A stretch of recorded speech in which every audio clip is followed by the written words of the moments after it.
Carmelo Anthony, is he overrated or is he underrated? We know one thing for sure, however. He's put up some solid games over his career. In fact, he's put up amazing games. In this video, we're going to be talking about the top 5 Carmelo Anthony moments of his career. One of the most polished scorers ever, Anthony boasts averages of 24 points per game, 6.5 rebounds, and 3 assists for his career. He's done it on decent shooting 44.9% and 34.7% from the 3-point line. Now, let's take a look at 5 of his best games. We're going to start with a classic, one from the 2012-13 season, when Carmelo Anthony dropped 50 points on the Miami Heat led by LeBron James, Dwayne Wade, and Chris Bosh. To put things into perspective, the Heat were the number 1 seed that year, going 66-16, while the New York Knicks were 54-28, good for second in the Eastern Conference. And although Dwayne Wade and LeBron weren't playing this game, it shouldn't take away from this accomplishment. He put up 50 points, 2 rebounds, 2 assists, 1 steal, and 1 block that game. He was extremely efficient this game, shooting 7 of 10 from the 3-point line and 18 for 26 from the field overall. The most impressive thing is that Melo scored his 50 points with no points in the paint. He's the only NBA player in history to ever do something like this. You could argue that this was Melo's best season of his career, averaging 28.7 points, 6.9 rebounds, 2.6 assists, and leading the Knicks to the 2nd seed in the Eastern Conference. They ended up falling to the Indiana Pacers in the 2nd round. For this next game, we're going to throw it back all the way to 2008 when Carmelo still played with the Denver Nuggets. Melo was extremely impressive this game, coming up with a number of steals, hustle plays, and finding his teammates open. However, that wasn't the most impressive part of his game. After a relatively slow start to the game, Melo just exploded for 33 points in the 3rd quarter, and it wasn't like these were empty points. The Nuggets entered the 3rd quarter down 9 points. He really scored from everywhere on the field. He put up 3-pointers, he drove to the basket, he scored on post-ups, and he got to the free throw line. And let's not forget his patented mid-range jumper. It's safe to say that the Nuggets needed every ounce of Carmelo that game. He put up 45 points, 3 assists, 11 rebounds, 4 steals, all on efficient shooting. After being down nearly double digits to start the 2nd half, the Nuggets won the game by 11 points. Melo's stats took a hit from the season before, but the Nuggets finished 2nd in the Western Conference with a 54-28 record. That season, Melo averaged 22.8 points, 6.8 rebounds, and 3.4 assists. Surprisingly, this next game comes from his 2018-19 season with the Atlanta Hawks. I'm just kidding. But for real, this next game comes from the 2011-12 season when Melo was playing with the Knicks. In this lockout season, the Bulls were the number 1 seed with the reigning MVP Derrick Rose on their team before he tore his ACL. The Knicks were struggling. They were hovering over a 500 record and were on the brink of not making the playoffs. And what did Melo do? Well, he did what he was best at, putting the ball in the basket.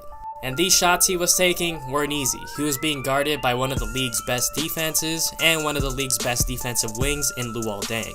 Somehow, someway, he still found a way to put the ball in the basket.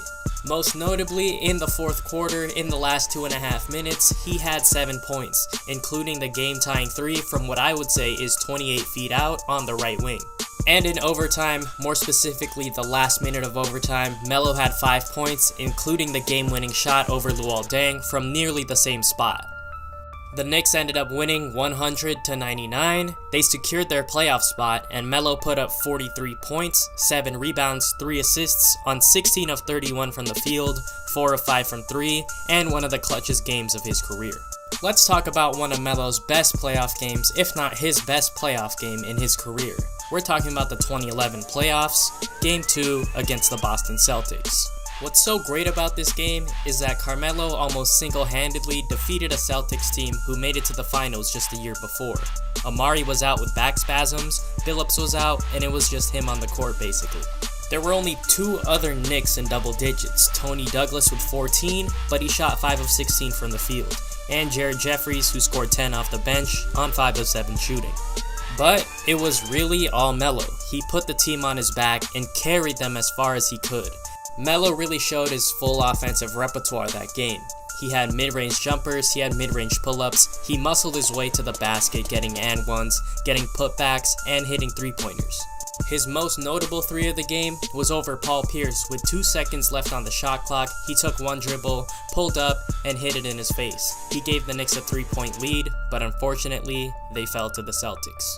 By the buzzer's sound, he had collected himself a monster stat line. He put up 42 points, 17 rebounds, 6 assists, and 2 blocks on 14 of 30 shooting, 4 of 8 from the 3-point line, all on 44 minutes. Although they put up a good fight, the Knicks got swept by the Celtics that series.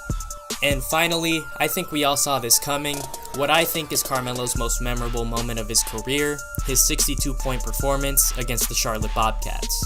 Is there really more I can say about this game? Melo came out of the gates with a blistering hot start and did not look back from there. No matter who was guarding him, Anthony Tolliver, Michael Kidd-Gilchrist, Gerald Henderson, the whole Bobcats team.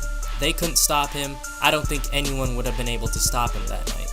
He hit 3 after 3, he hit mid-range jumper after mid-range jumper, he was able to get to the basket, able to hit his turnaround post fadeaway jumpers. Everything he put up, it seemed to go in. And by the end of the night, he had 62 points, 13 rebounds, on 65% shooting from the field, 54.5% from the 3-point line, and he had the Madison Square Garden scoring record. And as of today, that record still stands today. So with all that being said, I'm wondering why Melo isn't on an NBA team right now.